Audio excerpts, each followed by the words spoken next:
За баярын өдрүүдээр хийх шарсан дахиаг мэдээж чулуу ашиглаад шинэлэг байдлаар хийх санааг хуваалцж байна.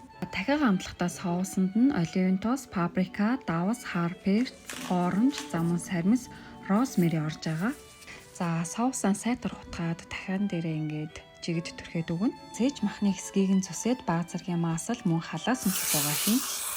За хот би Вьетнамын алдарт Минлонгийн healthy cook тоонуудыг ашиглаж байна.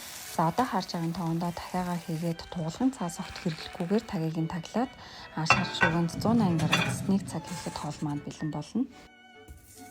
За дээр гарч байгаа орцоодоор нарийн мууг шарсан төвхтэй шилээ хийцгээе.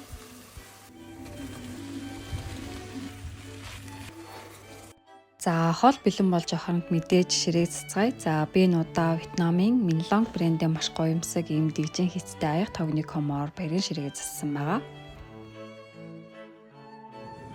За ингээд баярын ширээн дээр тавих шарсан дахиа бэлэн боллоо. За энэ хүү тогоо нь огцом халт өгдөггүй махыг одоо айчмаар болгодог учраас шарсан дахиа манд гаднаа түлэгдэлгүй дотроо маш гоё юм шөөслөг зөөл амттай болсон байна. За та нар ч гэсэн яг миний анааргаар тушаад үзээрэй.